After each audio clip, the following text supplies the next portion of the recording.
She had been walking for 2 hours when she allowed herself to think about what she was going to say, which was later than she had intended.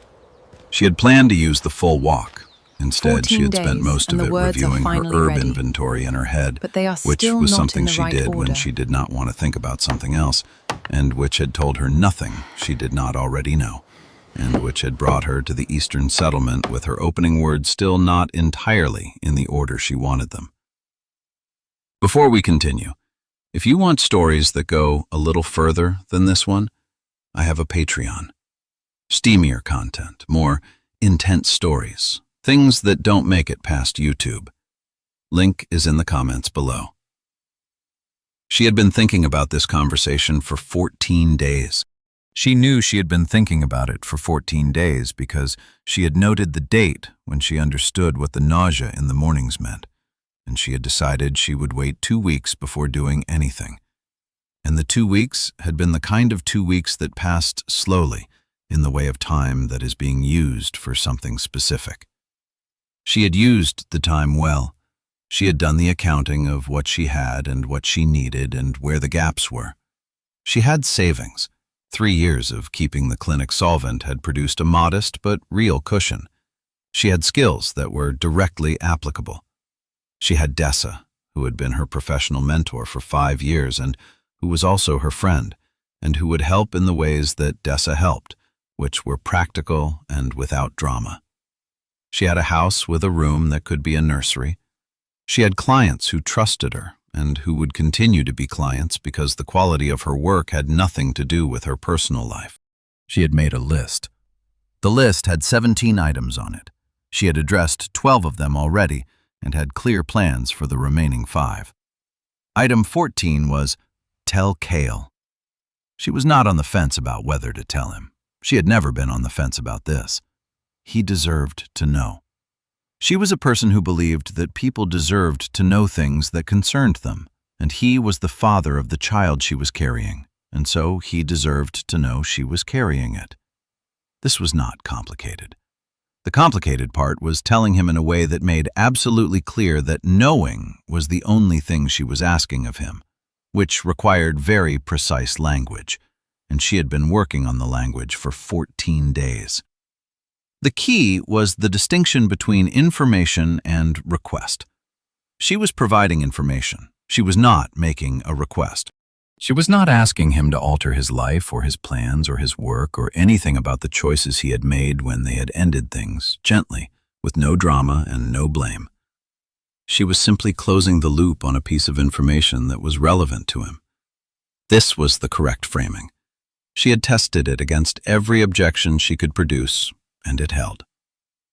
What she had not tested it against was Cael, because she had not spoken to him in 6 weeks, which was information of its own kind that she was also not examining right now.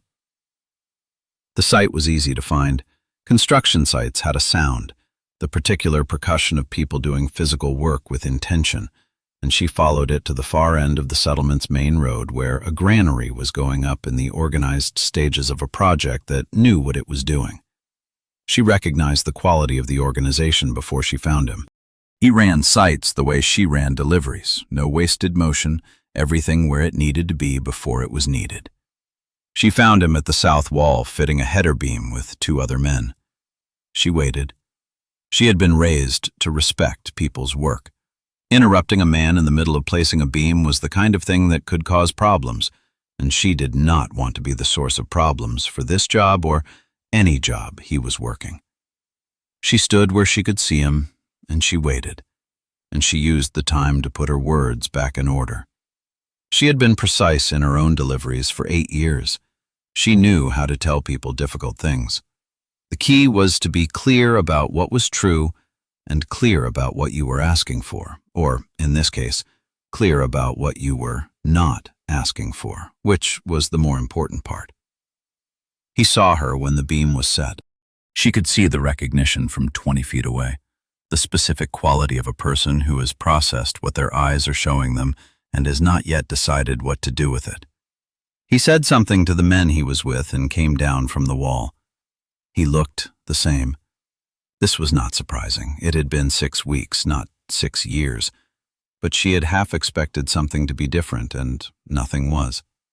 The sawdust in his brown hair, the particular breadth of his shoulders, the warm brown eyes that always seemed to be moving a half-second behind hers and always arrived at the same place. He was looking at her the way he had always looked at her, which was the way of a man who was paying more attention than he was showing. "Mira," he said. "Cael," she said. He waited. She had always appreciated that about him, that he waited instead of filling silence with noise. She said, "I walked out here because I believe you deserve to know something." What I'm about to tell you is information, not a request. I want to be clear about that before I say it. He was still waiting. She said, "I'm pregnant. The child is yours. I'm keeping it. I have what I need.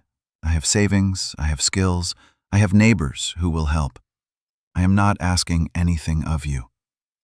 I wanted you to know because it seemed like the kind of thing a person deserved to know.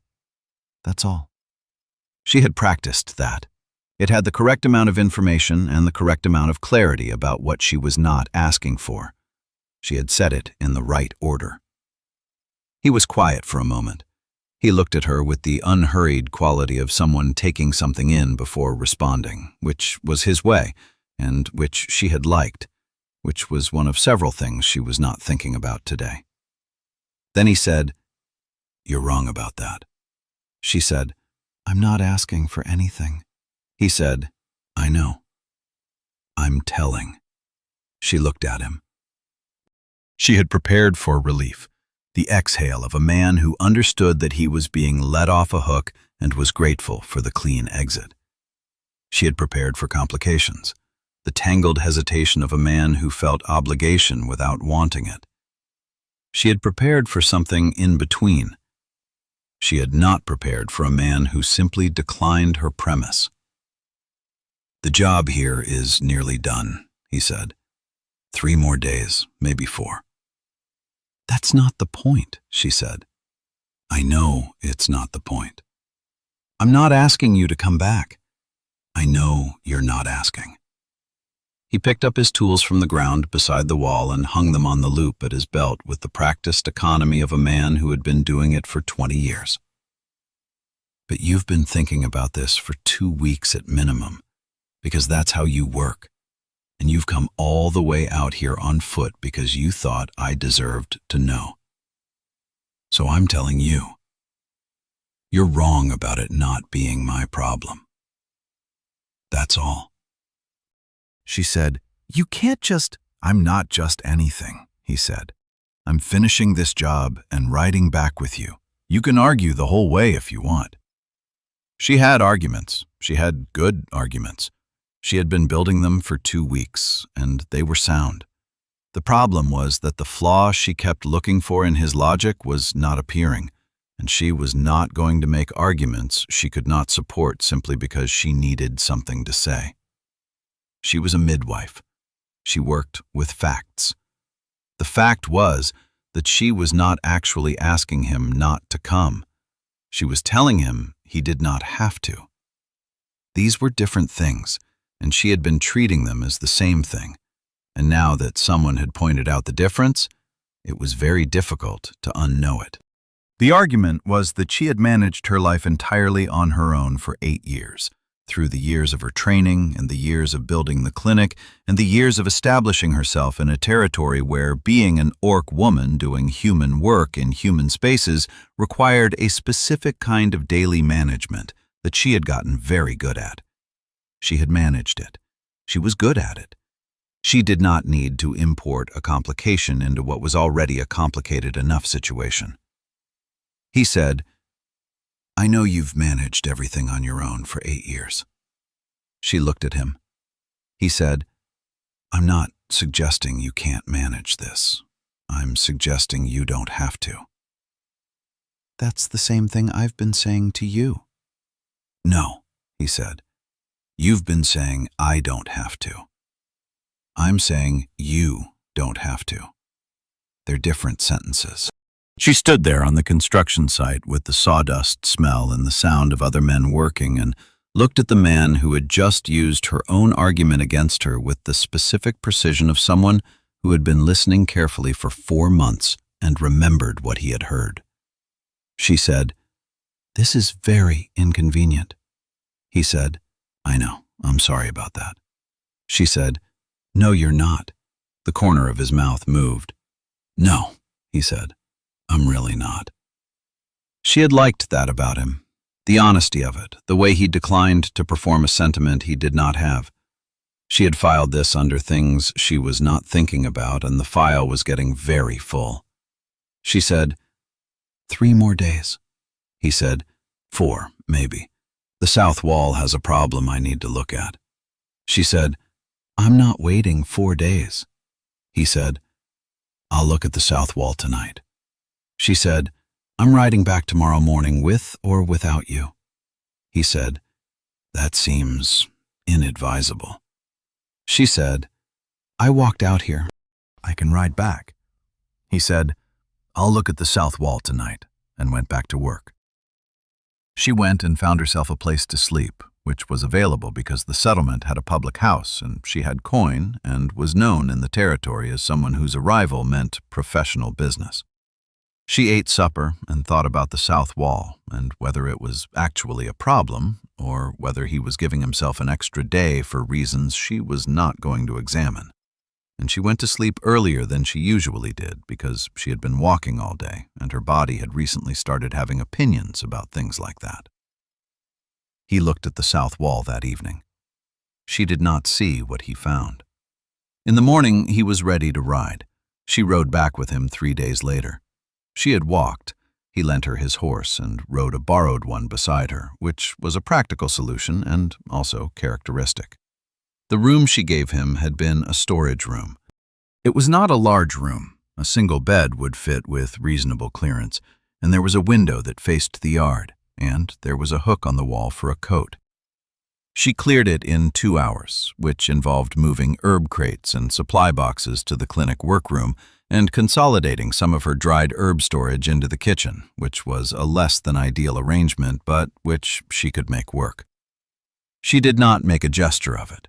She cleared the room because the room needed to be cleared, and she told him it was ready, and that was all. He put his pack down and looked at the room with the assessing quality of a man who worked with spaces. He did not say anything disparaging about it. He said, "The window faces east. I'll be up before the light." She said, "So will I." He said, "I know." He was, in fact, up before the light every morning, which she discovered because she was also up before the light every morning, which was a function of the nausea rather than any particular choice. They occupied the kitchen in the pre-dawn hours in the first days with the careful courtesy of 2 people relearning the geography of sharing a space. Who got the stove first, who needed the table for work, how much silence was the right amount, and when a word was required. It was easier than she had expected. They had lived in proximity before, at his workshop and at her clinic, and in the particular way of a relationship that did not live together but kept moving through the same spaces. She had not thought about how much of each other's habits they had absorbed until she found herself reaching for the second cup when she heard him on the stairs, and found herself noting without deciding to note that she had done it. She did not mention this to him. He probably knew. He noticed things. The granary project kept him occupied during the days, which meant the days were hers in the way they had always been. She saw her clients, she stocked her herbs, she reviewed her accounts. She was efficient. She had always been efficient, and the pregnancy had not changed this. It had only changed some of the circumstances within which she was being efficient, which was manageable. The shelf was the first indication that living with Cael had its own shape. She had not asked him to fix the shelf. She had not mentioned the shelf to him. The shelf had been tilted for 2 years, and she had compensated for it for 2 years, and it had been, in the category of things she was living around, such a small thing that she had stopped noticing it was there. He had noticed. He had noticed on his second day in the house, she estimated, because That was when she had seen him standing in the workroom doorway looking at her herb jars with the expression she had come to recognize as someone identifying something that was not as it should be. The shelf appeared the next evening. She stood in the workroom doorway and looked at the jars sitting level for the first time in 2 years, and felt something she could not quite name, which was not the same as gratitude exactly, which was something closer to the experience of someone who has been carrying a weight they had stopped noticing and has suddenly had it removed and realizes all at once what carrying it was costing them. She did not name this experience. She went back to her accounts. The work table followed, then the window latch that had been sticking since autumn. She came home each evening to find something different, something that had been requiring her small daily accommodation and now did not, and she began to take note of the scope of what she had been accommodating without noticing she was doing it.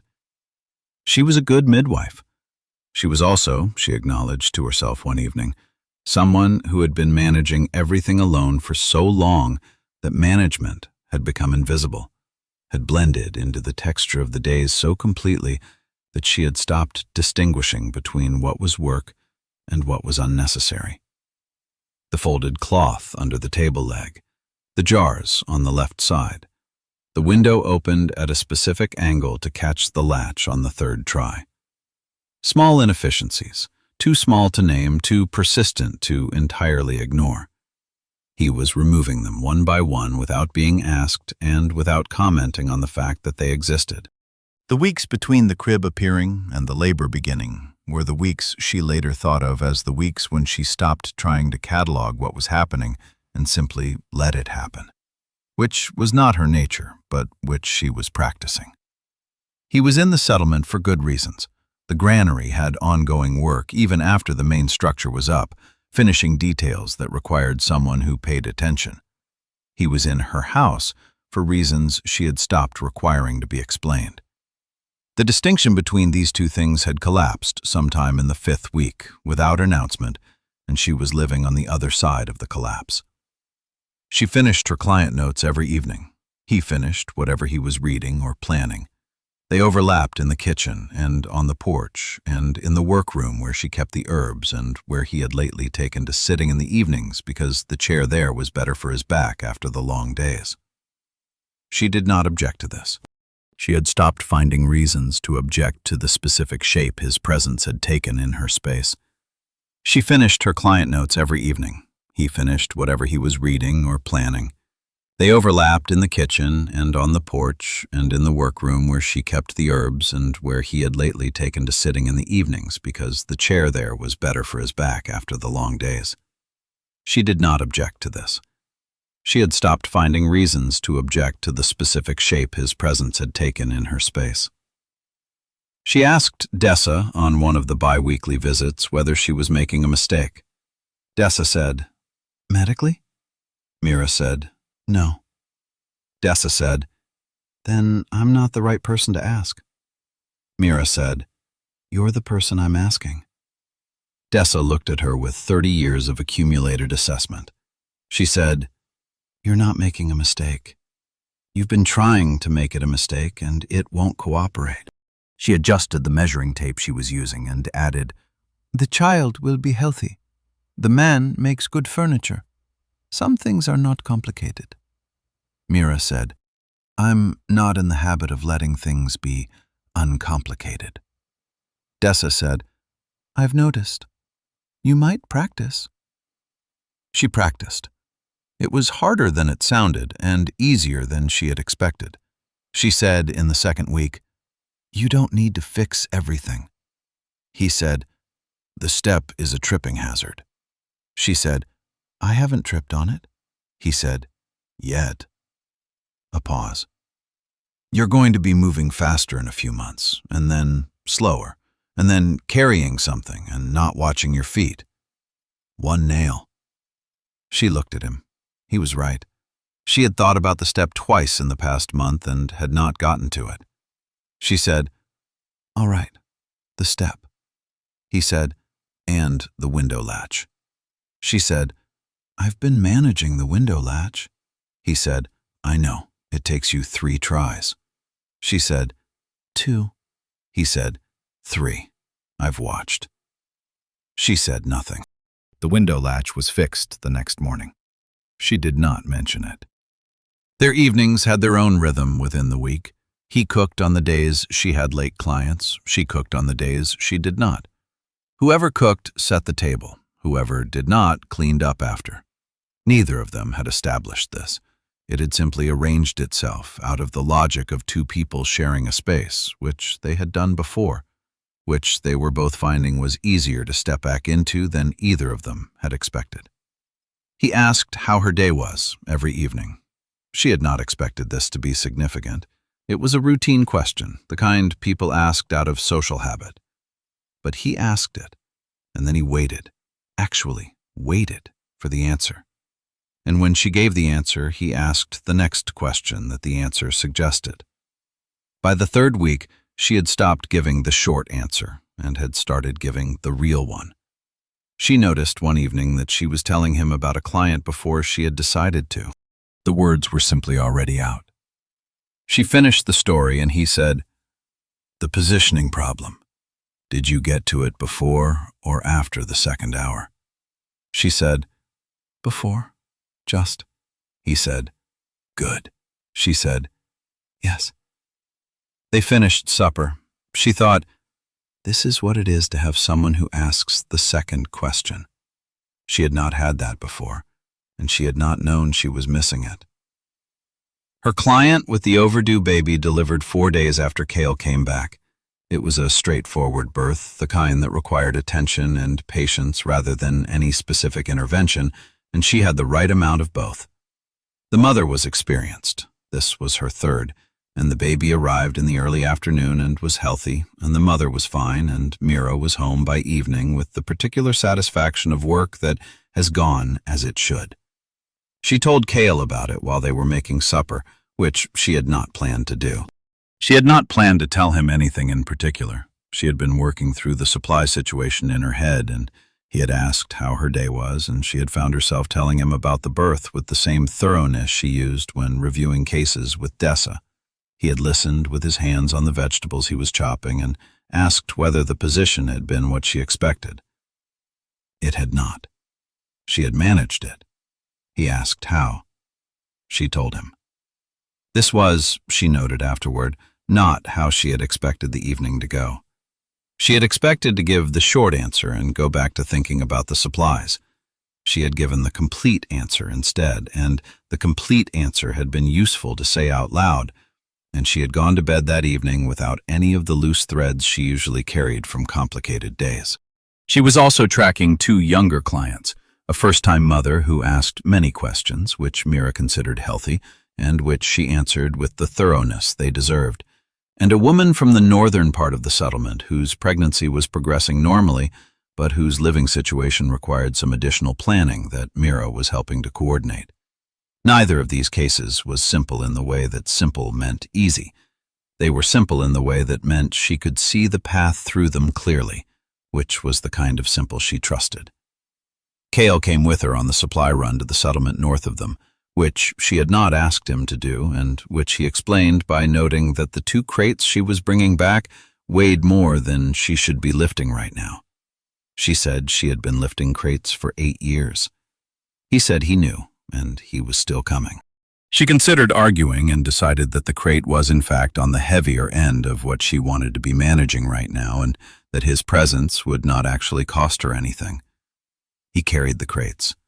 He also, she noticed, handled the negotiation with the herb supplier in a way that got her a better price than she usually achieved, which she had not expected from a man whose professional life involved lumber and joinery.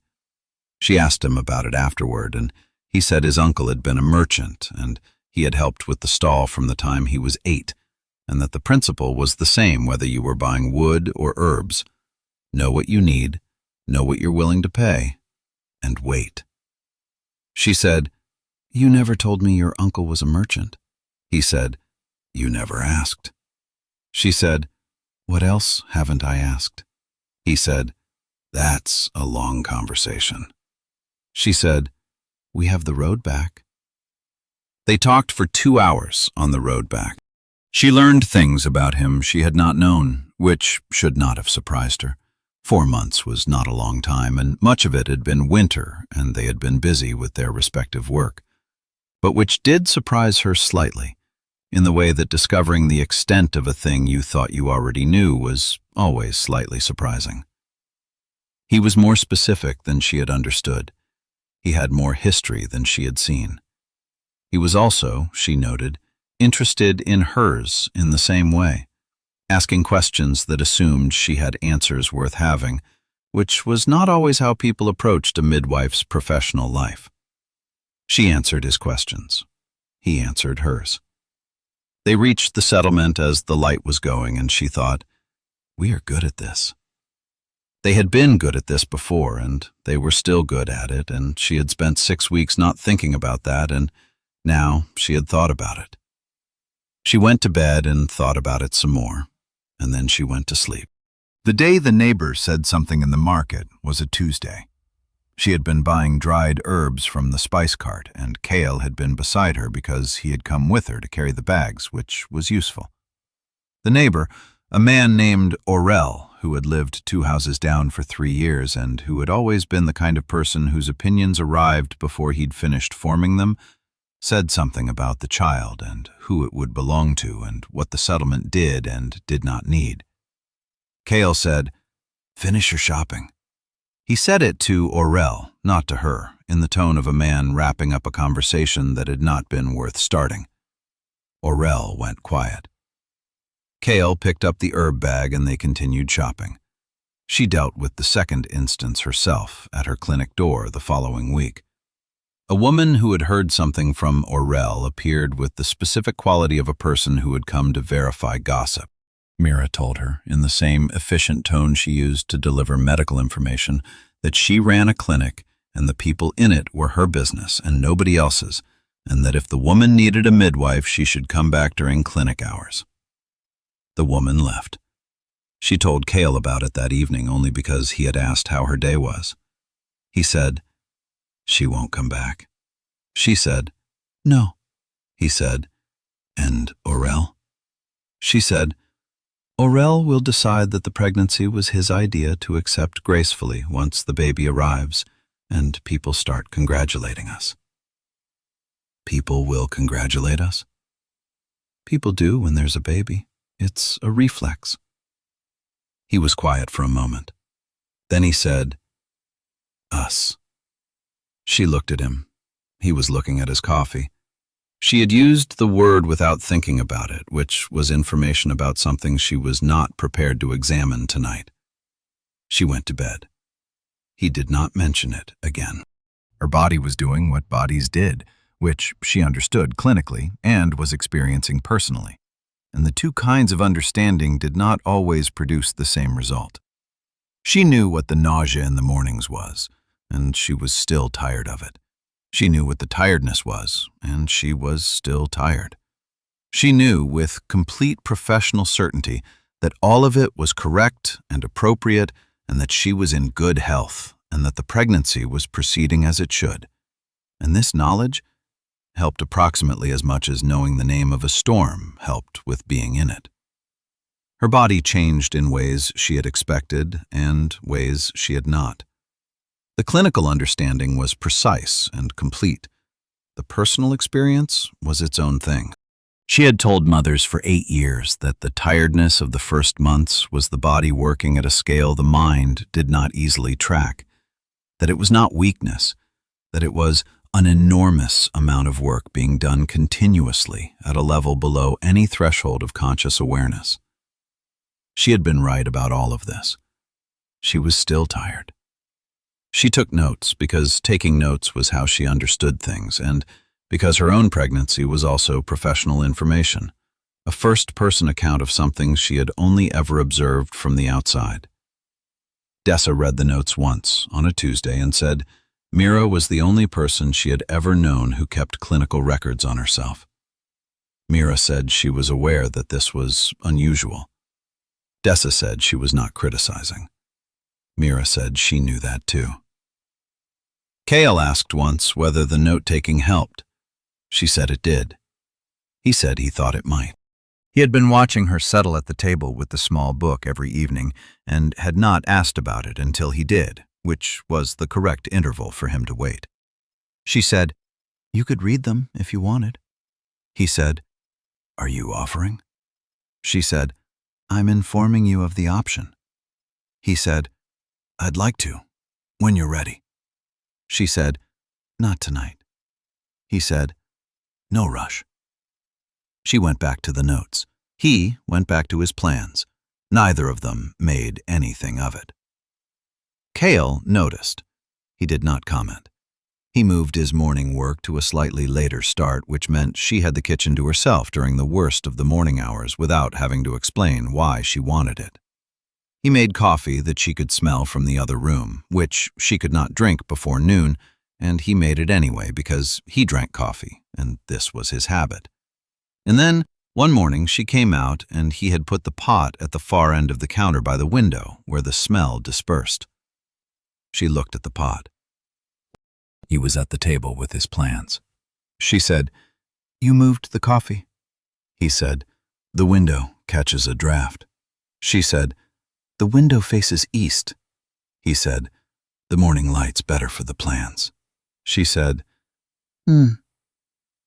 The coffee stayed at the far end of the counter. She delivered her first client's baby in the 4th week of his being back, the woman with her 3rd child, the easy delivery she had projected. It went as she had projected. She came home at midnight with the particular bone tiredness of a person who has given many hours of precise attention, and she found supper on the stove warm and his lamp still burning. She sat down and ate without talking. He had gone to bed but left the lamp. She did not tell him about the delivery until morning, and when she did, he listened with the quality of attention she had stopped being surprised by and started taking note of, because it was the kind of attention that a person did not produce for subjects they were not genuinely interested in.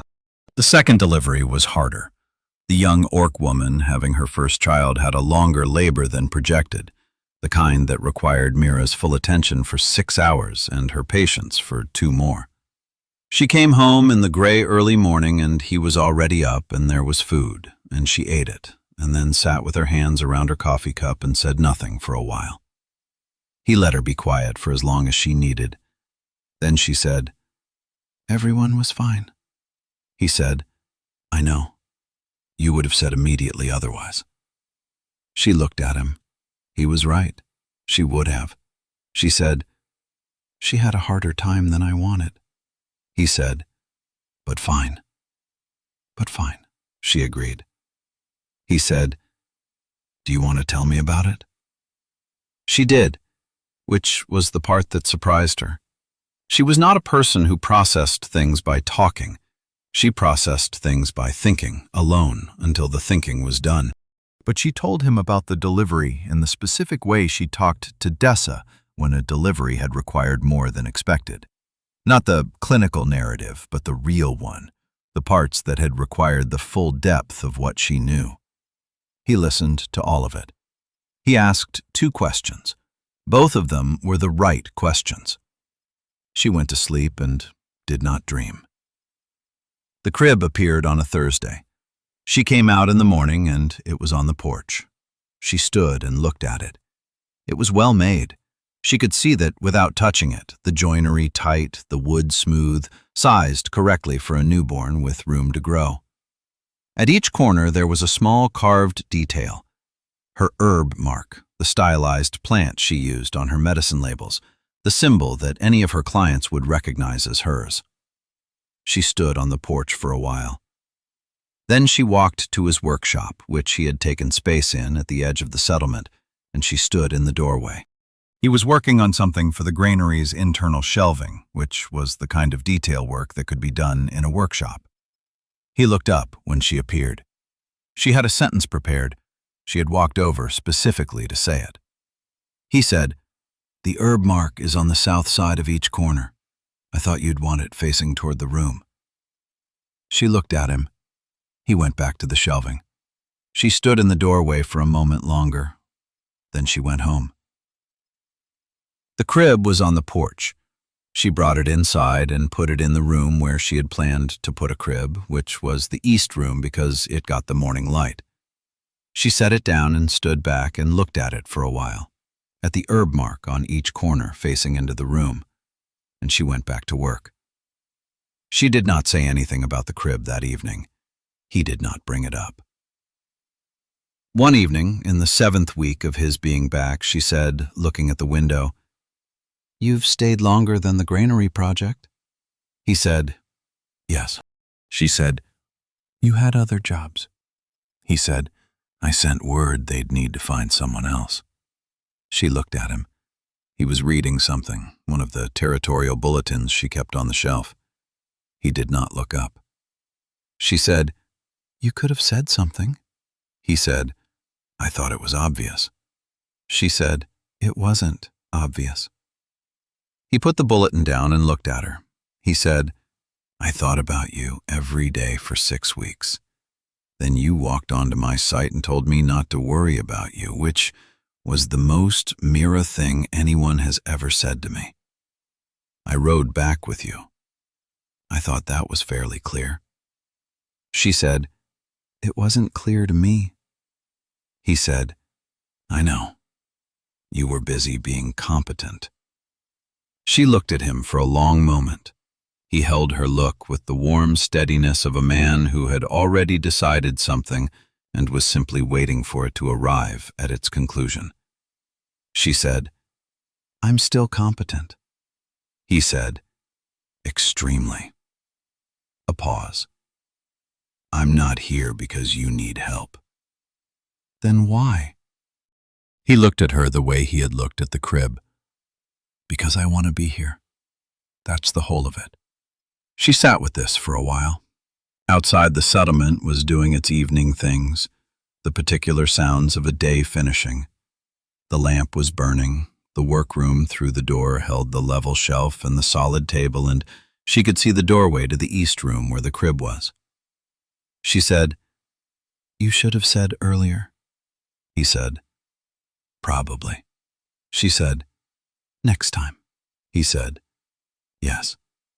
She went back to reading her client notes. He went back to the bulletin. The lamp burned.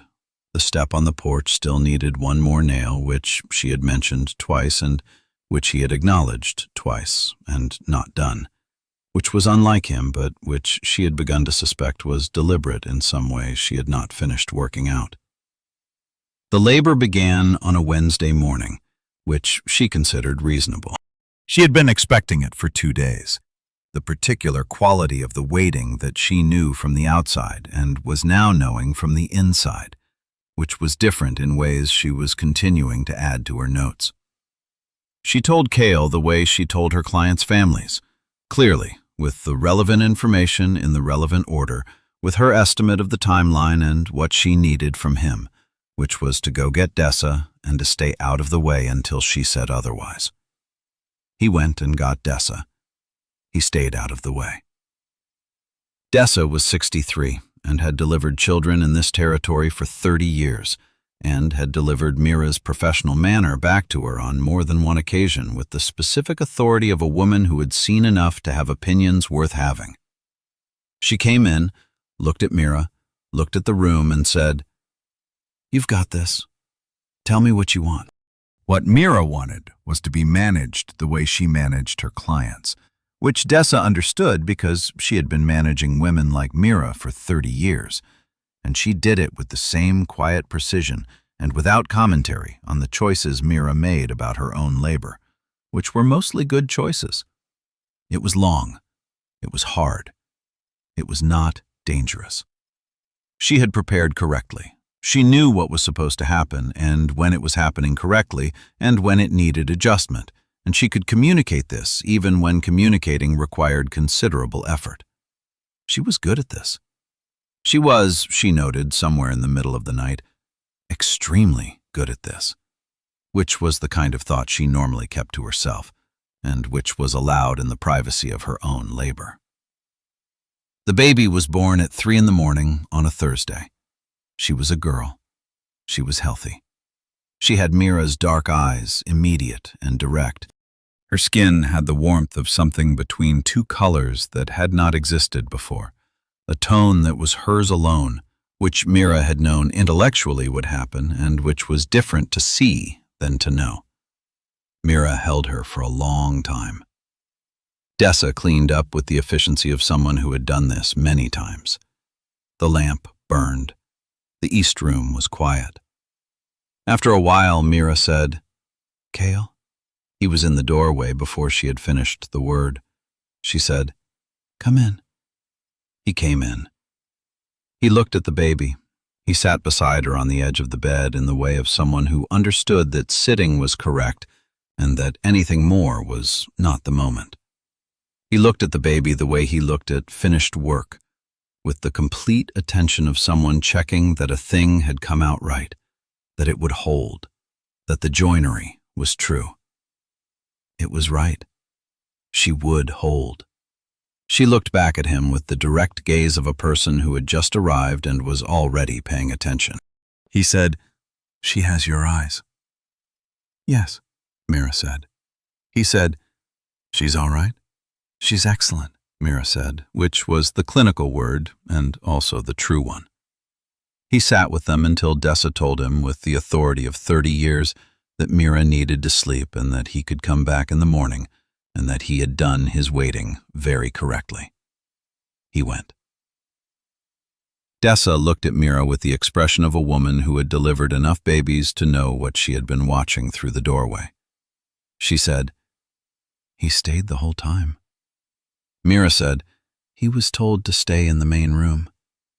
Dessa said, "He stayed in the main room the whole time." Mira said, "That was what I asked for." Dessa said, "I know it was," in the tone of someone who was saying something else. Mira went to sleep.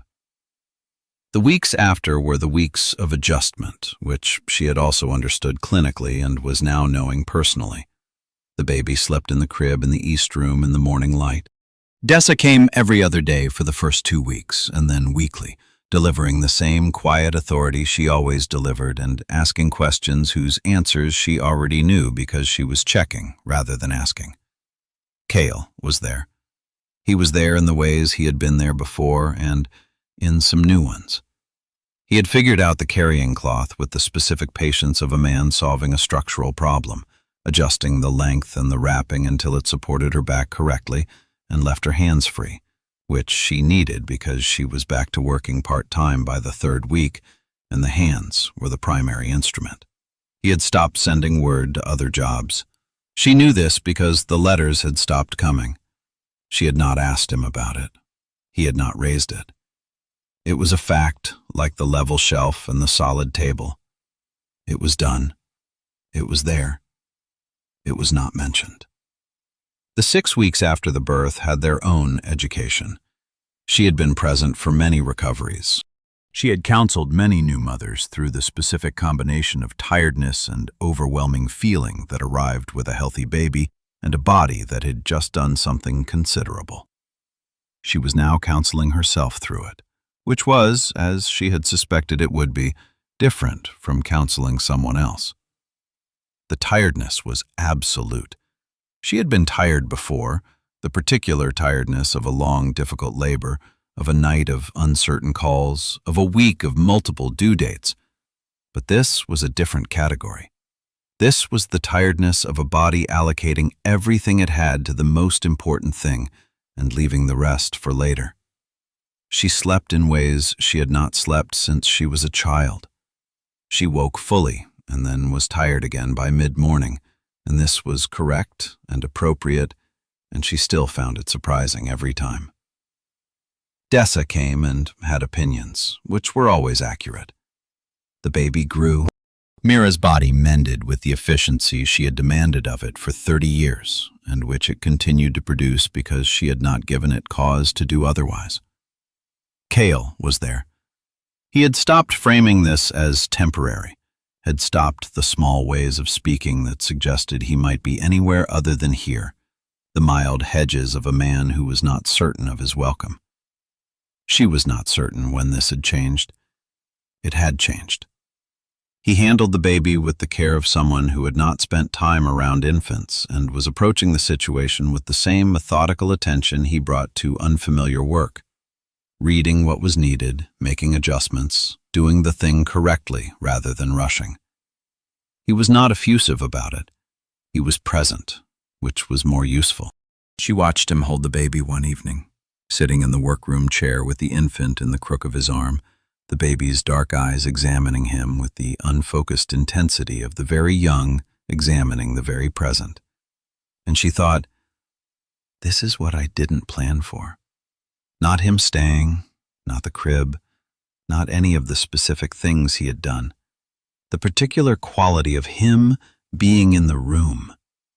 She had planned for the logistics of motherhood, and she had not planned for the specific warmth of not being alone in it.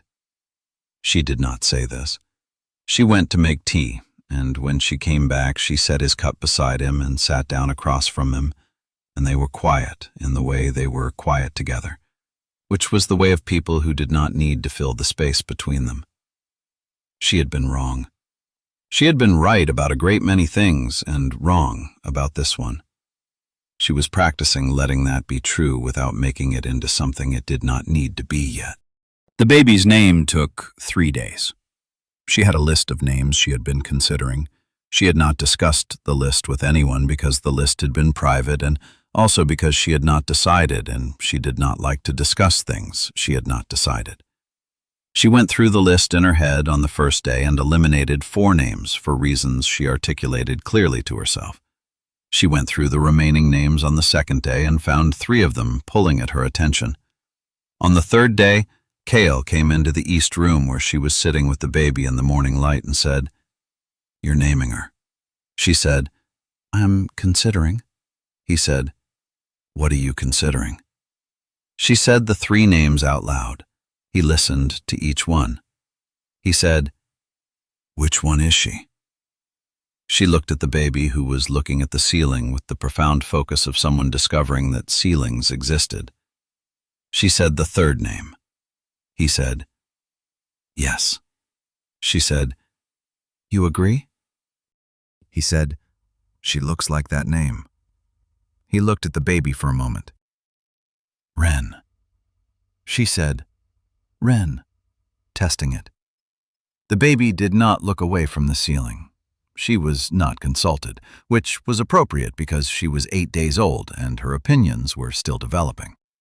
But she had the quality of a person whose name had just been said correctly, which Mira noted. She said, "Wren." Cael said, "Yes." She said, "You can go back to whatever you were doing." He said, "I was making breakfast." She said, "Then go make breakfast."